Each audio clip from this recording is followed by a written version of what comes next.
All right, so this week on Stick to Rugby, brought to you by Defender, we are joined by legendary British and Irish Lions coach Warren Gatland, who is a close friend. Yes, no, listen, he's an amazing coach that's had incredible sort of history, both at club level, international level, with so many different teams, and obviously with the British and Irish Lions, where he was a winner twice, really, I suppose, in New Zealand as well in 2017. And if anyone can kind of give us an insight into what it's like to coach the Lions, I suppose it's Warren Gatland, really. So looking forward to hearing from him. And the fans that go out, It's amazing. You wouldn't get that in football, I don't think. You wouldn't get English, Welsh, Scottish, Irish fans all coming together. We were out there in 2017 when the Lions toured New Zealand, so we played the Maoris. And like you say, the difference in nations, and also like we were an England side, but having Lions fans out there, I think even though they weren't English necessarily, they still rooted for England as opposed to New Zealand. It's just a different breed, that's isn't the thing that struck me, is that, you know, English fans and English people aren't necessarily known for their outward displays of passion or emotion. And when you go on a Lions tour, you've got Welsh fans and Irish and Scottish fans who are, you know, perfectly happy to do that, but they're doing it for you, which is quite surreal, really. Yeah, well, we've all played at the top level. Katy, what would be the best bit of advice someone's given to you, whether it be a friend, family, coach? I had one bit of advice from Susie Appleby, who obviously coached. She was at Exeter Chiefs as well, so she's a lot older, played for England, and I was a young kid coming through, and I think sometimes as a young kid you try and make your mark, and I was being a bit of a knobhead, if I'm honest. Yeah. She dragged me to one side. Oh no, come on. Just joking. I'm mellow now. Dragged me to one side and she literally said, like, you don't need that, you'll be good enough without all of that shit. And actually, it's one of those moments, you know, when you kind of think, actually, probably don't need all these other little bits of agginess in my game, and it really stuck, to be honest. The best coach are the ones that got really good man management. I remember Steve Hansen was coach of Wales, 2004, and I'd been in and out of the starting 15, so I was on the bench or starting, and it was the last game we had, Italy, and Steve Hansen just pulled me to one side and said, look, you're really invaluable to this squad, you're on the bench, but you've got a great heart, keep going. And even though I'd been dropped, like, I came away from that meeting like just so positive. And I think that's the key. The great coaches are the one that can manage players like that. And I just remember thinking, wow, you know, he rates me, I'm on the bench, but, you know, I feel valuable and part of this squad, and I'll never forget that. It's like 3 minutes of time as well, isn't it? Not a long conversation, nope, but just take long. that one moment to recognise and the value it creates. Yeah, and also, I think delivering good news is, as a coach or even as a senior player is an easy thing to do. Delivering bad news to a player is probably one of the hardest things you ever have to do in your life, really. So, yeah, that's pretty sound advice, Shanks. I like that. From a coaching perspective, it's the hardest thing to do. There was one moment I nearly went like this. Yeah. We're playing here for the future of the Lions, and we need to get some respect back into putting this jersey on. He knows he's in trouble when his mother texts him after the game saying, I still love you. You ended up dropping the great Brian O'Driscoll for Jamie Roberts. We were 100% agreement on that selection. And I can remember saying, I think there might be a bit of a fallout over this. I don't think you can be in leadership roles and then pretend that when you get dropped it doesn't apply to you. The headline the next day in the New Zealand Herald, Gatland to target Barbarian's weakness, dash his son. There was a lot of pressure on us to win that series. He came back about 5 minutes later and he had a gun on him. Josh Lucy goes, yeah, about time I won it. And I went, oh.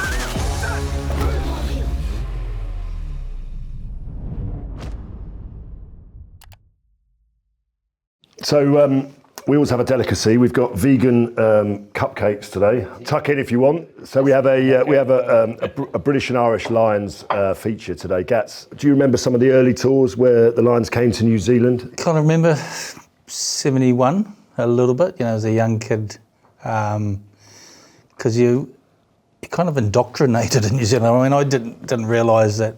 You know, as a 5-year-old when I started playing, I thought rugby was invented in New Zealand. All of a sudden, the Lions turn up in 71 and win the series, and that kind of was like a bit of a shock. So definitely remember 71. For the Southern Hemisphere, if you're a Kiwi, it's every 12 years. Yeah. So, you know, it's a really big deal when, the Lions... Oh, it's massive, yeah. I know playing against the Lions in 93 and We'd won the New Zealand Championship as a team in '92, and we ended up with we were a bit disappointed because we ended up with a midweek game before the last... Waikato. Yeah, Waikato before the last test. So we were climbing up the walls before that game. So it was a Wednesday afternoon in Hamilton, 2:30. Probably the reason that New Zealand Rugby Union gave us a Wednesday game was that probably we're the only team in the country that could fill a stadium on a Wednesday afternoon with all the farmers and stuff, and everyone just coming to that. So the place was absolutely heaving. And were you given specific instructions to get stuck in as a team to try and sort of no, nothing. We would doubt or unsettle the lines? No, nothing like that. We were just motivated ourselves, and I just know. So as a player, you're thinking, yeah, this is a once in a lifetime opportunity. I'm never going to play against the Lions again. I'm going to make the most of it. You're playing against the best players in the Northern Hemisphere, and we went out and stuffed them. I remember it was about 35, 40 points to 10. Oh wow, so it was as well. Yeah, so... and who was your front row? Who were you packing down against? Can you remember? It was a Scottish type 5, but they weren't great. Okay. Yeah, that's why you won. Yeah. Okay. Tia played really well that day. I was really impressed with him, and he was probably disappointed. Was Will Carling.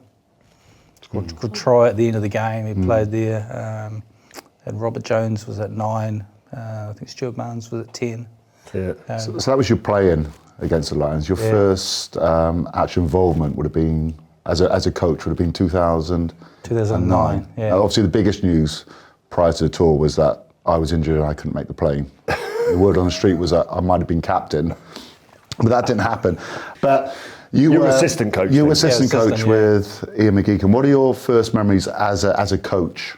When I'd left Wasp, Gouge had gone in there, so he'd asked me, he'd kind of, I think, taken over a lot of the stuff that had been left in situ and things and carried on, and then he'd asked Sean to be involved, and I think, potentially Sean maybe pushed me as going as the forwards coach. It was humbling, really, as someone who'd played against the Lions and had been in the Northern Hemisphere for a long time. And I remember 2001 when I was coaching Ireland, we were disappointed we didn't have more players selected on that tour to Australia. So I was conscious of that, having been a coach of a home nations team.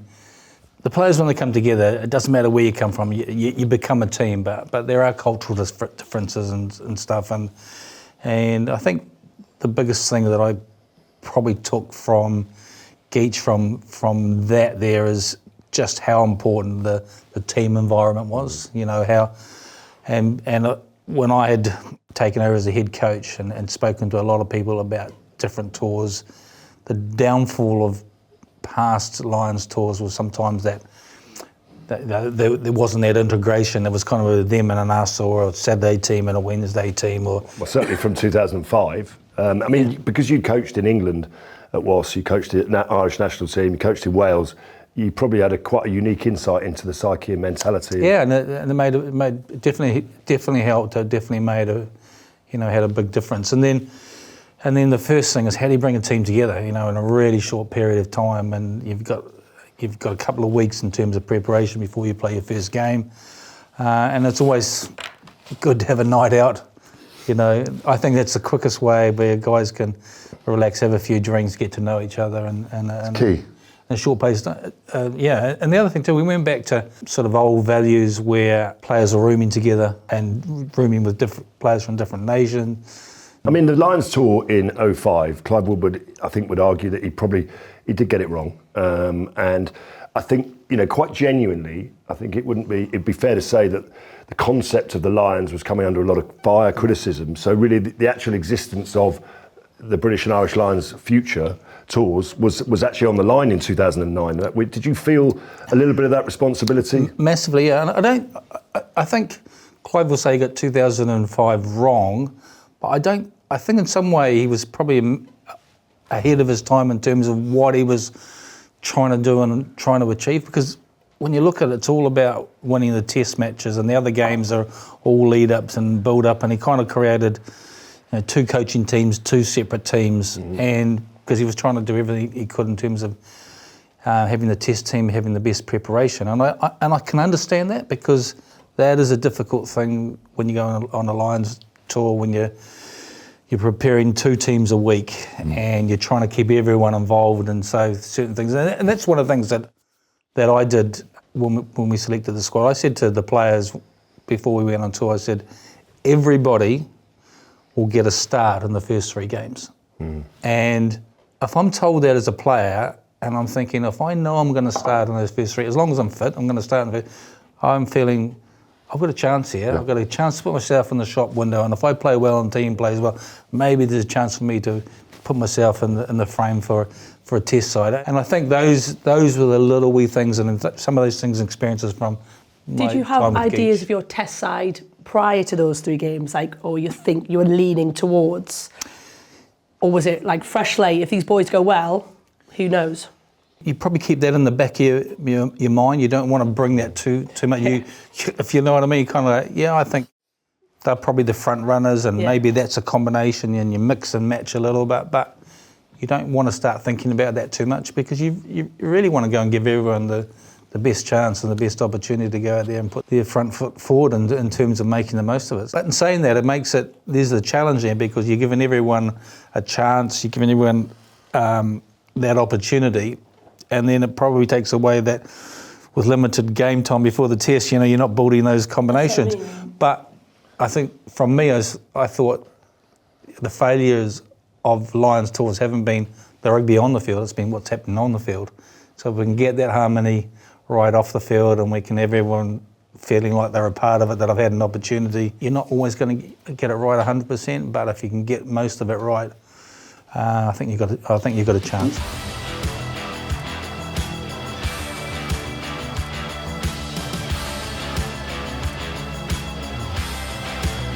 Stick to Rugby is brought to you by Defender. We've picked a couple of games, iconic games that you've been involved in. The first is the second test, 2009 in Pretoria. The most brutal match you've ever been involved in as a coach. They lost the first test, but the second test was just a massive, massive physical battle. What did the preparation look like prior to that game? The preparation to that game was that we felt in the first test there was quite a lot of sort of little off the ball stuff, a bit of pushing and stuff and that, and so we went in there thinking we're not going to take a backward step, and any time there's any confrontation we're just going to front up.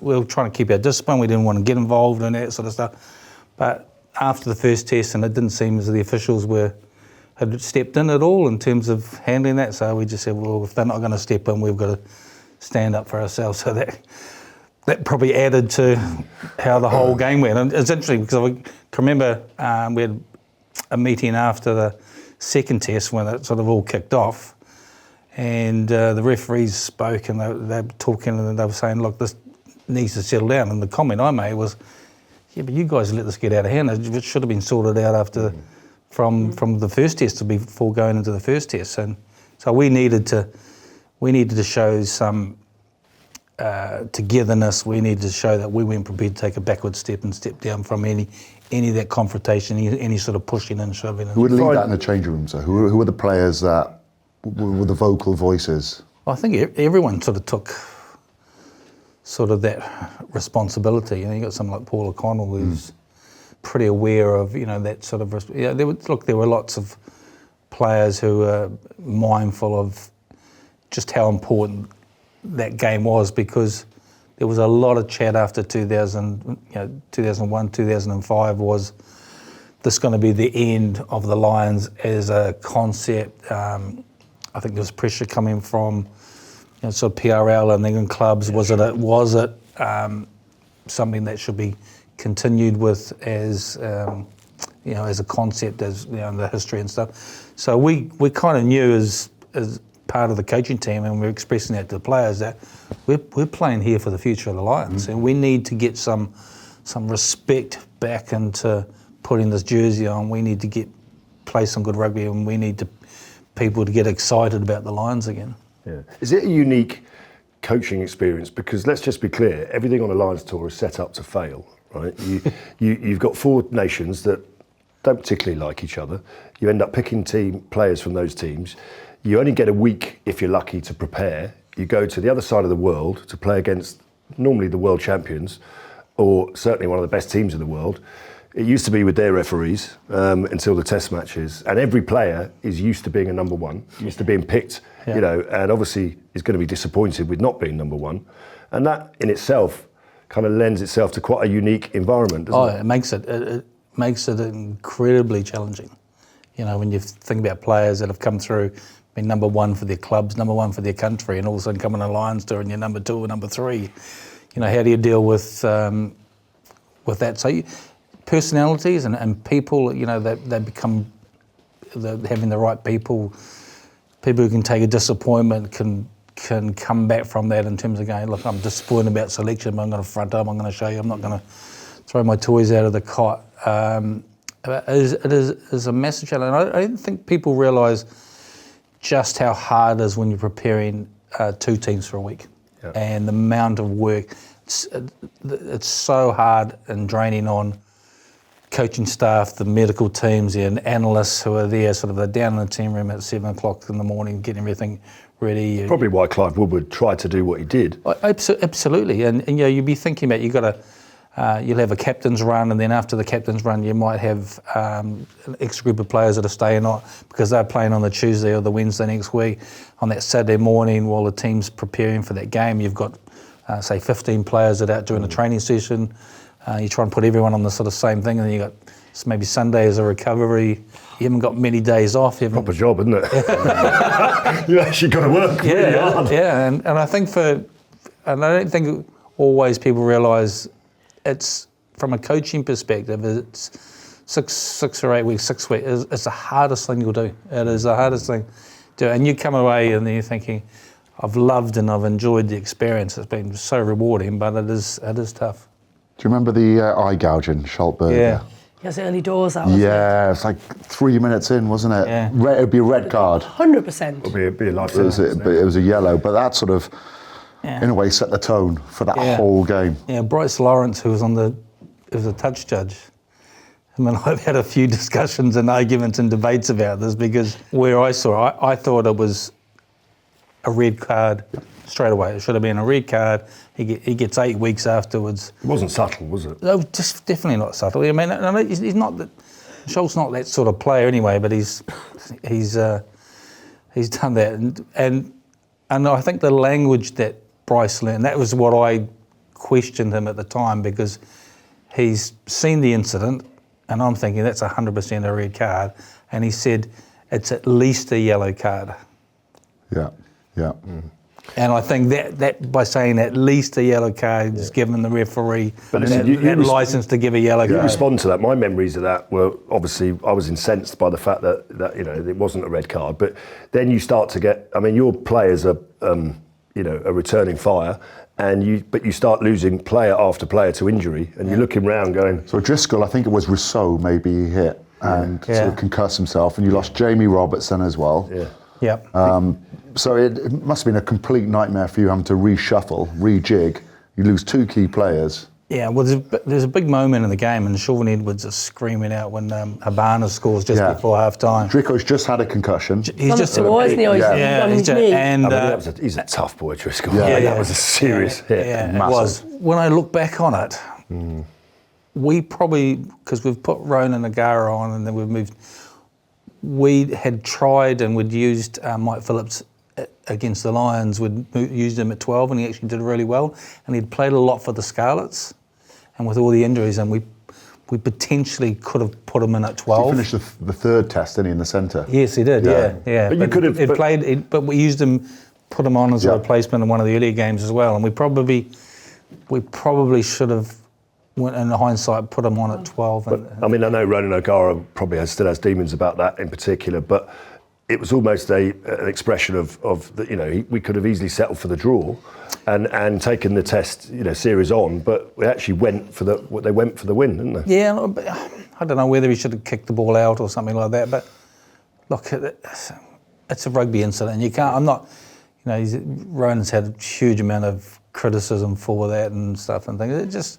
It's one of those things. Look, he's probably more disappointed that it happened than anyone else, and Stain kicks it from 55 and you end up, losing the test match on full time. It's the second time that's happened. So, Yeah. And I think that was, having lost the first test and scrum didn't function in the first test, and we've made some changes at half time. We got better, and then we probably picked a much more physical team for that second. I know from my own experience of playing for the Lions, you know your own international teammates, off by heart, but really your admiration for other international players from other countries just completely changes, not just as rugby players, but as people as well, because you kind of, you thought, I thought you were a complete tosser, but you're actually a fucking good bloke, aren't you, really? Do you know what I mean? And because you're rooming with, I room with Di Young, I room with Ian Evans, with Keith Wood, with Eric Miller, and it gives you a real insight into how people Do you prepare. room on every change? Yeah, more or less, and never room with someone that you'd kind of met before.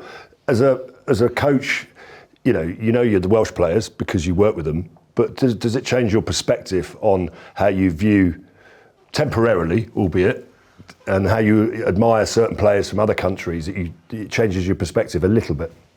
Yeah, I think having that experience of being in Ireland, and then obviously with Wasps and understanding culturally, I mean, you definitely, probably with your own players, like you said, you know them. So you're looking closely at the players from other teams, and you're trying to give them the best opportunity for them to make an impression in terms of for selection and those sorts of things. So the biggest person I admire from that tour is Phil Vickery. Now, he got absolutely hammered in the beast in the first test. Yeah, and I'm saying, because Graham Roundtree's there doing the scrum, and I'm saying sort of 30 minutes there, Gouge, we've got to make a change here. We're getting here. And Vic tells a funny story. He knows he's in trouble when his mother texts him after the game saying, "I still love you."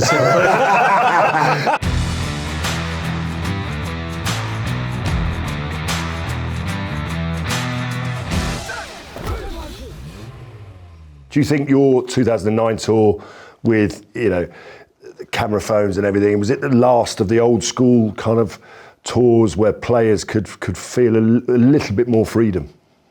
Yeah, we kind of had between the second and third test, we had two buses going to a safari thing, and then Sean Edwards and Bobby sort of basically, half of the boys decided they didn't really want to go to the safari for 2 days. We had a couple of days off. The bus was pulled over, and it was a bit of a meeting, and one bus carried on to the safari, and the other bus went back to. So was there for all those who want to see lions and elephants? You're going that way. For an animal safari or a beer safari? Yeah, back to the hotel, and I said, look, I looked around, and went, most of these guys are either Welsh players or Wasp players that I've coached. What's the common denominator there? So listen, you ended up losing that series, but it was by a fraction. Yeah. But it did, certainly from our perspective, from people back home, it re-established, I think, the Lions' credibility, because listen, losing in South Africa by that much is no disgrace at all. You then become head coach in 2013, which ends up being a series win. What are your learnings, do you think, were from that experience in South Africa and everything that happened in between to help you prepare for that tour as head coach? Yeah, I think as a head coach, what I said is early on is giving everyone an opportunity, bringing the squad together, having a night out, trying to create a sort of that almost like harmony within the group.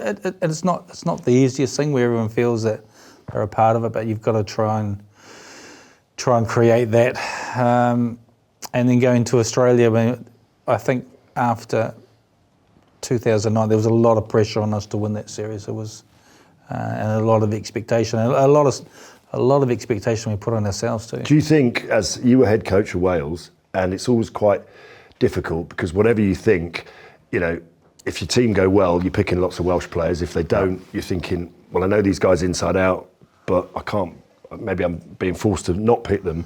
I mean, Andy Farrell's in a similar situation with Ireland, where he's now he's moved away from that role. Did you feel going into the tour, were you completely ambiguous and independent about it? Tried to be, yeah. I think, and if you're honest and you're 100%, I think the players do appreciate it. Probably the advantage that people don't realise in Wales, we toured South Africa in 2008. Yeah. and then the players had experience there and go there in 2009. We toured Australia in 2012, and obviously had made the World Cup semi-final in 2011, won the Grand Slam in 2012, won the Six Nations in 2013. So, and then had a lot of those players had been to Australia in 2012, and it lost the series there, but really, really closely, and then a couple of tests and lost in the last minute and stuff. So they'd had that experience. So I think for a lot of them going back in 2013, it was good for them to be able to do that. Yeah. Do you remember 2008 when we toured South Africa? I think it was the second test we played against them, and you tried to keep us out of town. So they hired a Castle bus, the lager, and they just took us around. So we had no windows on, but it had a bar inside, and their plan was just so we could... Sounds like a fun bus. Exactly that, just so we could stay confined. But that didn't stop us. So we went out that night, and something happened in one of the toilets. There might have been a fight with a local and one of our players. And the guy who was a local there, he came back about 5 minutes later, and he had a gun on him. Yeah. Do you remember that? And so we had armed security. I wasn't there. No. Obviously you were there. Yeah, there was armed security, armed guards with us. Yeah. And this guy pulled a gun, and all these security guards with us were saying, just face them, walk back slowly, walk back slowly. So we're all doing that apart from one person, Mark Davis, Carcass, the physio. He sprints past us, gets on the van and hides. But it was a tough tour in 2008. But listen, if we, I mean, we're going to miss chunks of it, but you also made one of the biggest and bravest selection calls of your entire career, and I've seen many of those. But it was 1-1 in the Test series. You ended up dropping the great Brian O'Driscoll for Jamie Roberts. It turned out to be an inspired decision. I'm not sure whether you ever felt it would have been right or wrong either way, whether you'd have won or lost, but actually Fox Davies was outstanding in the centre, and Jamie actually probably had one of the games of his life as well. Yeah, he did, yeah. And that... Have they forgiven you in Ireland for that decision? Yeah, I did have to go over there on the Late Show a number of years ago and get down on my hands and knees and beg for forgiveness, and got excommunicated as well. So it was... I can remember we were in a selection meeting, I think it was 5 of us there, and we were 100% agreement going into that last test on that selection. And I can remember saying, I think there might be a bit of a fallout over this. A little one. I had no idea. I'll be all right, they're forget about it. Yeah. Had no idea what the fallout, and it depended what country it came from. Obviously Ireland went absolutely ballistic. I think England was sort of 50-50. Wales were supportive of the selection, and the Jamie Roberts and Jonathan Davies had played really well against the Waratahs, and they were back fit. What we weren't 100% convinced, as a coaching team, was who should captain the team, because Sam had got injured in the third test. So I think 3 of us out of the 5 or the 6 thought Alan Wynne-Jones should captain. Graham Rowntree thought Jeff Parlin should captain, and Rob Howley thought Sean O'Brien should have been captain. Yeah. Can I ask you a question? When you had to deliver that news to Brian O'Driscoll, right? How did you do that? I'll tell you the thing. I got a massive amount of respect for him, because it wasn't a long discussion. I said, Brian, we haven't selected for the third test, and you're not part of the 23, and you can't really say a lot more than that in terms of that. And I remember talking to one of the analysts who was in the lift with him afterwards, going back up to his team room, and he said, "I've talked the talk, now I've got to walk the walk." And he was absolutely brilliant for the rest of that week. And what he meant by that was that he'd been the Irish captain for so long, and you could understand this, being captain. He was the guy who'd been delivering the message that the team's been selected, the 15 or the 23. I know there's going to be people who are disappointed they haven't started. I know people are going to be disappointed they're not in the 23. But there's a responsibility for everyone in here to do whatever they can, whatever it needs and whatever it takes to help this team prepare the best they can for that team on the Saturday. Have you ever had that as a captain? Have you been dropped, Katy? Do you know what it is? I'm going to say I wasn't dropped, but... We haven't been coached by Gatson. No, maybe not. He might have done something different. I've been rotated quite a few times, especially as fly half. They're like, oh, want to see somebody else. But I think like it's how you've got to be. I don't think you can be in leadership roles and then pretend that when you get dropped it doesn't apply to you. Yeah. Like restores your faith in humanity a little bit, doesn't that? You're saying actually it was exactly what the group needed him to be at that moment. And he was obviously really really disappointed, but the way that he conducted and the way he helped that team prepare, and obviously he didn't agree with the selection, and I expect him not to agree. You'd be probably more disappointed if he was. Yeah, because, or worried anyway. And that's the thing, is that we've all been through that situation where the selection's been made, you've missed out on either starting or you haven't made the 22 or the 23 or whatever. And if you aren't disappointed or you don't agree with it, then you probably, unless you're a young player in the squad and you probably shouldn't be there. As a player, when you're on the field, and you know that there's not enough time for a team to come back, and you can sort of relax a little bit. Do you get that in the coach's box? Because Jamie Roberts scores, and that sort of takes the game out of sight. Can you sit there then and just rub your hands together a little bit? I can promise you this happened. So we're sitting there and just 20 minutes to go. There's a couple of things. There was a lot of Welsh players started that day, but there's not enough credit for the guys who come off the bench. I think we had six English players, and they had a massive impact coming off the bench, bringing us home and their contribution. And I got absolutely slammed in the media. So it was a terrible week, and it was just all about Gatland selection. Even though you've got 5 coaches who are all part of the decision. And I can remember looking up. And they got the TV camera in the corner, and I think it was 15, 20 minutes to go. And I turned around and I looked up at the camera, and there was one moment I nearly went like this. Oh, yeah. I was going to say, were you tempted to give them the old Spanish Archer? I was a little bit, yeah. And then for me, the most disappointing thing was, so we've come down the stand there, and all the players are on the field, and staff and everyone's on the field, and everyone's celebrating. And I think, you want to go out there and congratulate people and be a part of it. And there was a wall of photographers in front of me. And so they took photos, and they were there. And I said, okay, boys, you've had enough here. And I just started trying, and they just wouldn't get out of the way. And they just stood there. And I said, come on, I just want to go. And they just wouldn't get out of the way. And I just turned around, oh, fuck you. And I just turned around and went, I just walked into the change rooms and sat down, opened the beer, and sat on my own for about 10 minutes. And let's just capture that moment then, because there's been lots of Lions tours since time began, but there's not been that many winning Lions tours. Yeah. And you've now joined a club where you've been the head coach of a winning Lions team, which is special. And did that take a little bit of the immediate satisfaction out of it for you? That's why the first question afterwards was, Warren, do you feel vindicated leaving and dropping Brian O'Driscoll? And if I said, oh yeah, I feel vindicated, that would have been the headline. I didn't want that to be the headline. I wanted to.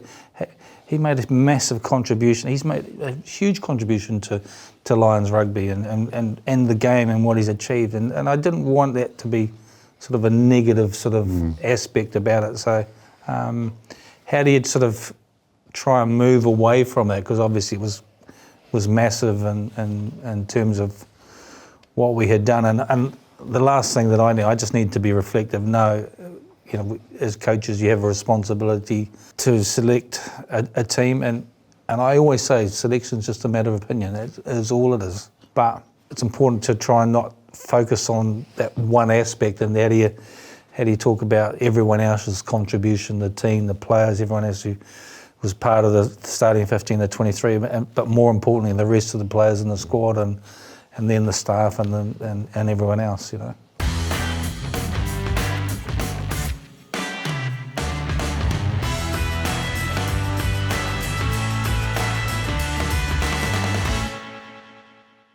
2017, you get to take a Lions team home. Talk to us a little bit about that experience. So that to me was, I probably got this romantic view of the Lions. I look at the Lions and see it as a celebration of the game and the fans and everything. And that it was the first time I felt that winning was more important than the game or the tour. And there was a lot of negative press, particularly they didn't New Zealand. go easy, did they? No, particularly on me and people that I know and trusted and have good relationships. They said that a lot of that was done on purpose to try and unsettle me, to put me off. And it was kind of like going to New Zealand, and you've got 2 tests in terms of Eden Park, which is where they haven't lost there for a long time. And then the hardest thing about that is that our first day off as a group wasn't until the Wednesday of the second test, where we either weren't training or travelling. The 2 finals are on, and I've had a long discussion with the Lions hierarchy about this. I said, so the Premiership final and I think it was the Celtic League, or it was the URC that say.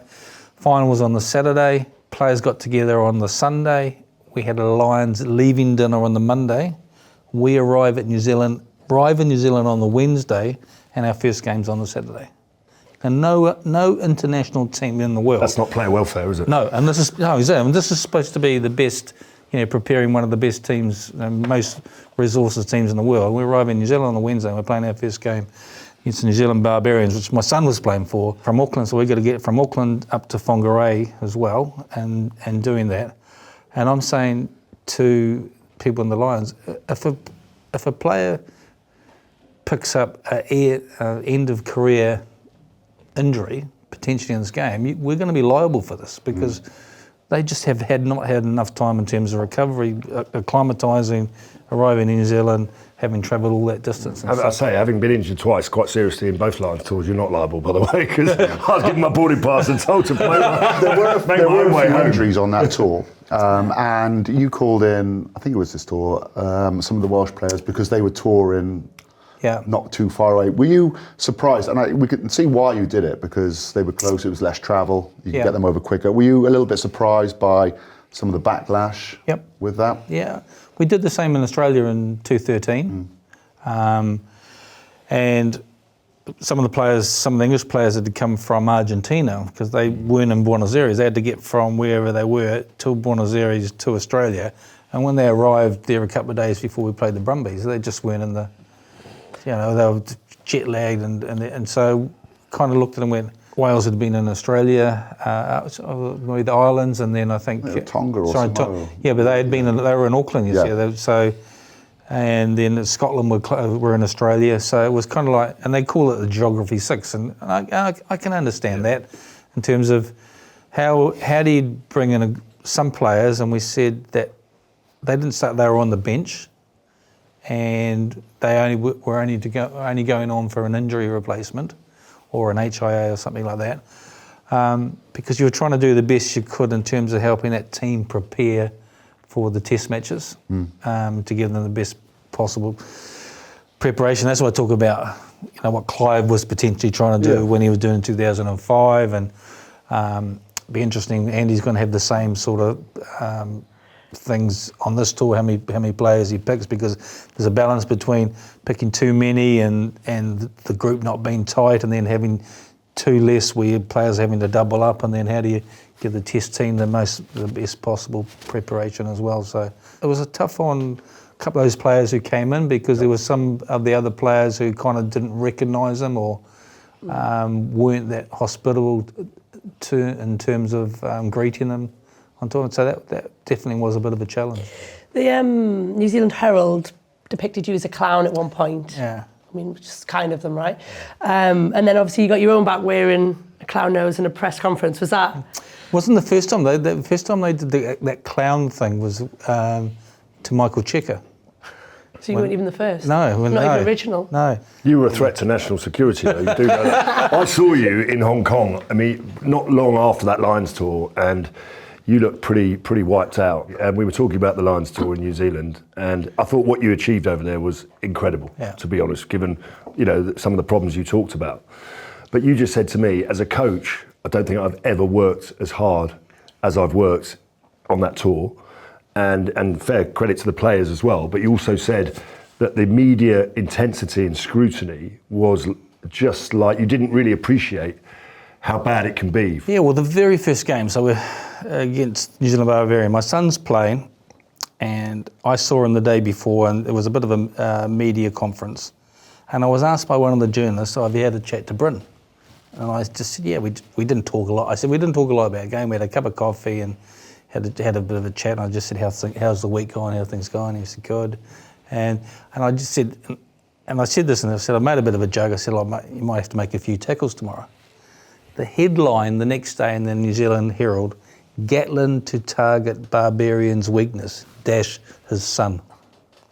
And the first paragraph was Warren Gatland will instruct Ben Teo from 12 to run and, and that's kind of like, and that was the way. It's every game plan though, isn't it? Yeah, exactly. That's the way the Lions are going to play. Yeah.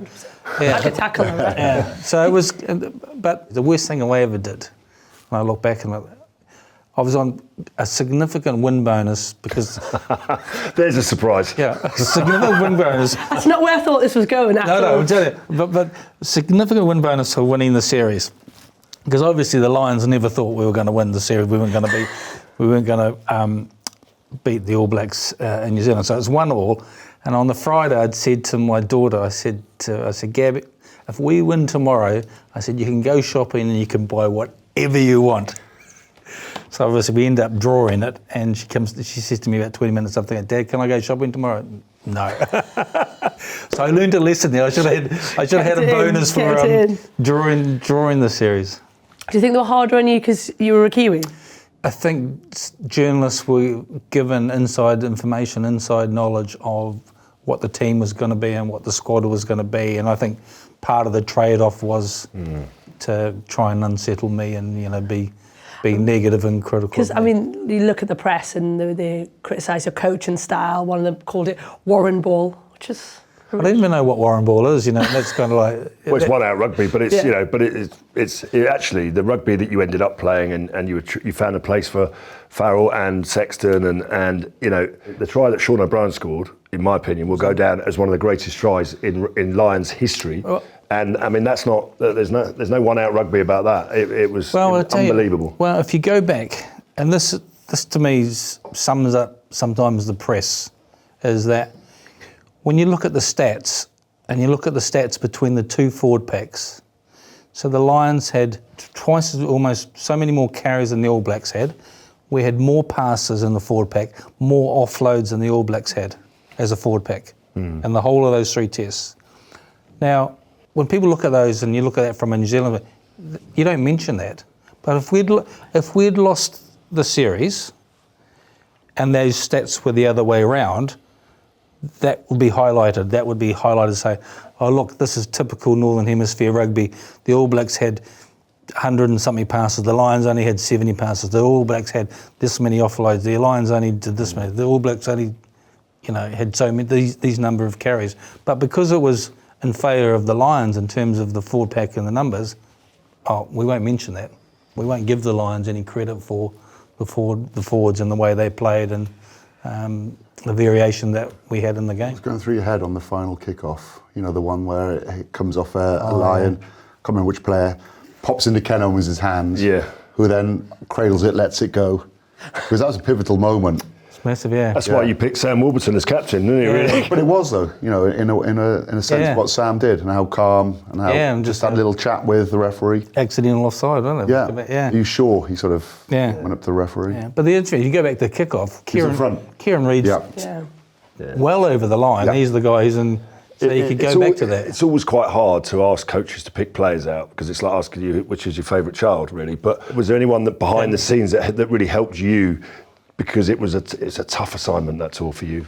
I think for us, and even we talked to Andy Farrell, is that you want fresh faces in terms of your team, but you want continuity. You want continuity and people have been on Lions tours before because unless you have, it can be a real sharp shock to the system, and that's going to be interesting in terms of Andy, in terms of the rest of the team that he picks. He's going to pick people he's worked with and obviously trusted, but he also wants to have some people who have been on previous Lions tours and understand the pressure and how difficult that is as well. And I look back on that third test, and one of the things that I think for me about the draw is that I think that photo with Kieran Reid and Sam Warburton holding the trophy with both teams intermingled on that stand, I think it's going to be one of the iconic Lions photos of all time, because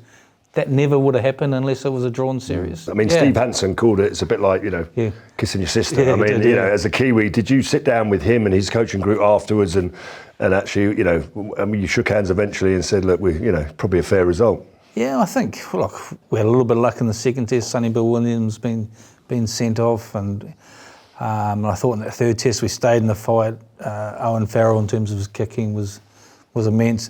And we had a chance at the end of the game with Reece Webb going down the touchline. I think if he kicks that ahead, and anything could have happened from that.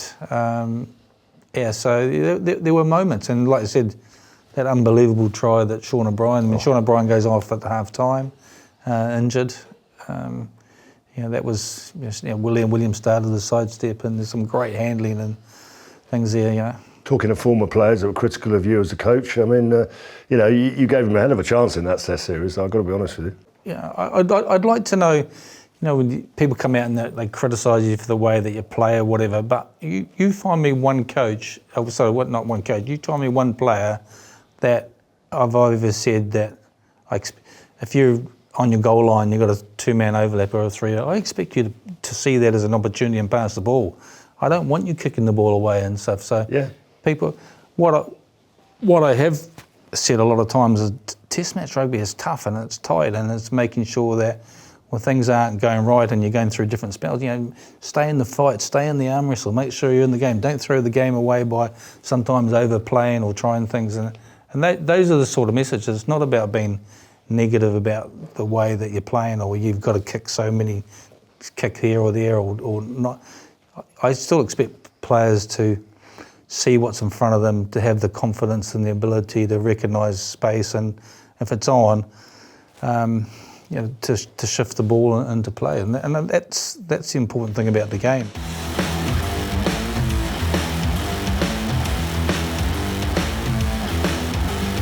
Stick to Rugby is brought to you by Defender.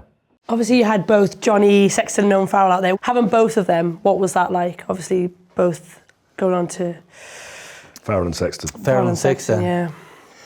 Johnny, in the first game he played in, he was really poor, and he got his chance when Stuart Hogg got injured in the game against the Crusaders, and then we put Owen to 12 and Johnny came on at 10, and all of a sudden that combination kicked.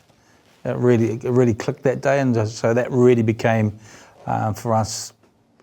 Before then, we probably weren't looking at them being that 10-12 combination, because I think Johnny he was missing his family a little bit. You'd see him a lot on his phone. He probably wasn't in the form that he felt that he needed to be in as a player. But he came on that day and made a big difference, and that combination worked really well. So it was funny how sometimes things happen in games and people get opportunities, and Owen Farrell showed a lot of the things that has made him one, a player he is, in terms of just his toughness, just his never given attitude, and when the bigger the game, the tougher the occasion, or the bigger the occasion, the more that he seems to rise to. Made up with Johnny Sexton, or how's the relationship there, because you didn't take him in 2021?